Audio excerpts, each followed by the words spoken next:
2025년 11월 대한민국 국민 3,370만 명의 이름, 주소, 전화번호가 유출됐습니다. 한국 전체 인구의 65%, 범인은 중국인 전직 직원, 그리고 그는 이미 중국으로 도망친 뒤였습니다. 국회 청문회가 열렸습니다.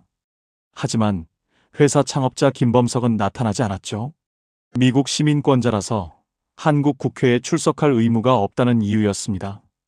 우리 돈 벌어가면서 책임은 안 진다고 분노가 터져나왔습니다. 이 회사가 바로 쿠팡입니다. 한국에서 태어났지만 미국 회사인, 한국인이 만들었지만 미국 국적인 창업자가 이끄는 회사. 손정희가 3조 원을 베팅하고 7배를 벌어간 회사. 지금 한국에서 가장 사랑받으면서 동시에 가장 미움받는 회사. 대체 쿠팡은 어떻게 여기까지 왔을까요? 김범석은 1978년 서울 서초구에서 태어났습니다. 아버지는 현대건설 주재원. 7살 때 아버지를 따라 미국으로 건너갔죠.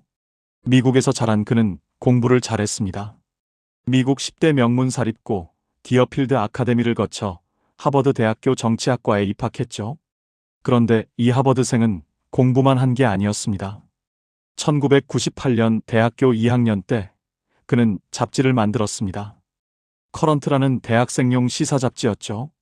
구독료는 무료, 대신 지역 광고주에게 광고를 받아 수익을 냈습니다. 3년 만에 발행 부수 10만 부. 그리고 2001년 뉴스위크에 매각했습니다. 대학생 신분으로요. 졸업 후 김범석은 세계의 3대 컨설팅 펌 보스턴 컨설팅 그룹에서 2년간 일했습니다.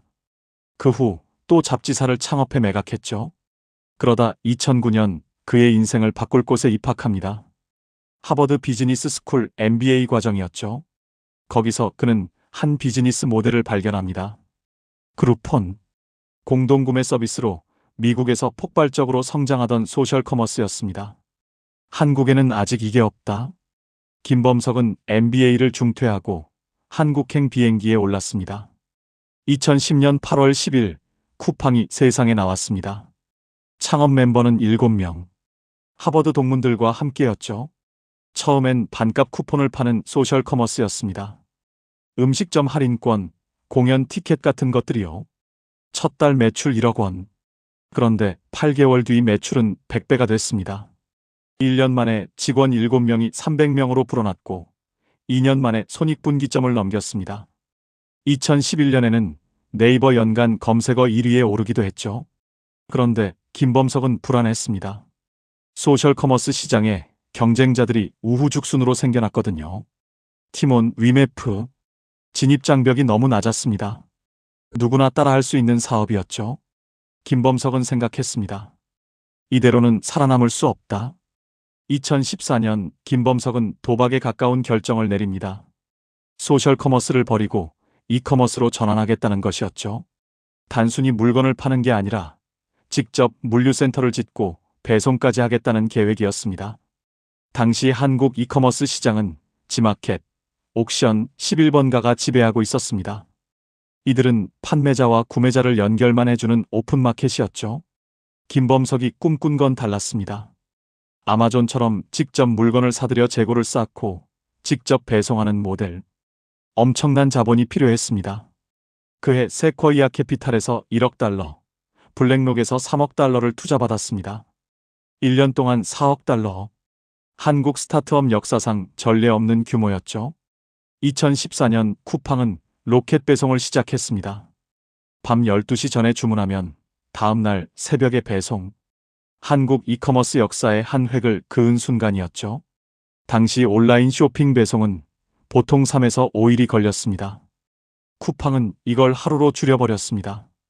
직접 물류센터를 짓고 배송 직원을 직접 고용했습니다. 택배 회사에 맡기지 않고 자체 배송망을 구축한 최초의 이커머스 기업이었죠. 새벽에 고객의 문 앞에 상품을 놓고 가는 경험. 소비자들은 열광했습니다. 밤에 주문했는데 아침에 와 있네. 지마켓, 옥션의 점유율이 빠르게 쿠팡으로 넘어오기 시작했습니다. 2015년 일본에서 한 남자가 쿠팡을 주목했습니다. 손정희. 소프트뱅크 회장이자 알리바바에 2천만 달러를 투자해 700억 달러로 불린 전설적인 투자자였죠. 손정희는 김범석을 만났습니다. 그리고 10억 달러, 약 1조 원을 투자하겠다고 했습니다. 당시 쿠팡은 매년 수천억 원의 적자를 내고 있었습니다. 주변에서는 미친 짓이라고 했죠. 하지만 손정희의 생각은 달랐습니다. 1등이 되어 시장을 선점하면 된다. 그의 투자 철학이었습니다. 3년 뒤인 2018년 손정희는 또 20억 달러를 쏟아부었습니다. 총 투자금 30억 달러, 약 3조 원. 그럼에도 쿠팡의 적자는 계속됐습니다. 2019년 누적 적자 4조 원 돌파. 금융감독원으로부터 자본금 확충 명령까지 받았습니다. 언론에서는 연일 밑 빠진 독에 물 붓기라고 비판했습니다. 쿠팡은 흑자를 낼 수 없는 구조다. 손정희가 또 실패했다는 기사가 쏟아졌죠. 하지만 김범석은 이걸 계획된 적자라고 불렀습니다. 아마존도 7년간 적자를 보다가 흑자 전환 후 세계 최대 이커머스 기업이 됐다면서요. 투자금은 모두 물류센터 건설에 들어갔습니다. 전국 30개 도시, 150여 개 물류센터, 한국 전체를 로켓 배송 권역으로 만들겠다는 계획이었죠. 2021년 3월 11일 쿠팡은 뉴욕 증권거래소에 상장했습니다. 한국 기업이 아니라 미국 기업으로서요. 여기서 중요한 포인트가 있습니다. 쿠팡은 한국에서 사업하지만 법적으로 미국 회사입니다. 본사는 미국 델라웨어주에 있고 김범석은 미국 시민권자죠. 왜 한국이 아니라 미국에 상장했을까요? 차등 의결권 때문입니다. 미국에서는 창업자에게 일반 주식보다 29배 많은 의결권을 주는 주식을 발행할 수 있습니다. 한국에서는 불가능하죠. 덕분에 김범석은 10% 정도의 지분으로도 70% 이상의 의결권을 가집니다. 아무리 주식을 많이 사도 경영권을 뺏을 수 없는 구조를 만든 거죠. 상장 첫날 쿠팡 주가는 공모가 35달러에서 41% 급등한 49달러로 마감했습니다. 시가총액은 100조 원을 돌파했죠. 알리바바 이후 아시아 기업 최대 규모의 미국 IPO였습니다. 손정희의 30억 달러 투자금은 하루아침에 330억 달러, 약 37조 원이 됐습니다. 6년 만에 10배 이상의 수익. 언론들은 손정희 또 대박이라고 썼습니다. 하지만 잔치는 오래가지 않았습니다. 상장 직후 주가는 급락하기 시작했고 2022년 5월에는 9달러까지 떨어졌습니다. 상장가의 4분의 1 수준이었죠. 그런데 쿠팡에게 뜻밖의 기회가 찾아왔습니다. 코로나19 팬데믹이었죠. 사람들이 집 밖에 나가지 않게 되면서 온라인 쇼핑이 폭발했습니다. 특히 쿠팡의 로켓 배송과 새벽 배송은 완벽한 타이밍의 완벽한 서비스였죠. 2019년 7조 원이던 매출은 2020년 14조 원으로 2배가 됐습니다. 2022년 3분기 드디어 창업 이후 첫 분기 흑자를 냈습니다. 그리고 2023년 창업 13년 만에 첫 연간 흑자를 기록했죠. 영업이익 6,174억 원. 계획된 적자가 진짜 계획대로 된 순간이었습니다. 2024년에는 2년 연속 흑자를 이어가며 영업이익 6,023억 원, 매출은 41조 원을 돌파했습니다. 이마트를 제치고 한국 유통업계 매출 1위에 올랐죠. 쿠팡의 성공 뒤에는 희생자들이 있었습니다. 한국에서는 2012년부터 대형마트 의무 휴업 제도가 시행됐습니다. 한 달에 2번은 문을 닫아야 하고 자정부터 오전 10시까지는 영업할 수 없죠. 전통시장과 골목 상권을 보호하기 위해서였습니다. 그런데 결과적으로 누가 혜택을 봤을까요? 쿠팡이었습니다. 대형마트가 문 닫은 날 쿠팡은 24시간 배송했습니다. 새벽 배송도 쿠팡만 가능했죠. 소비자들은 대형마트 대신 전통시장이 아니라 대형마트 대신 쿠팡을 선택했습니다. 2024년 기준 대형마트 3사의 소매 판매액은 27조 원, 쿠팡 매출 41조 원에 한참 못 미칩니다.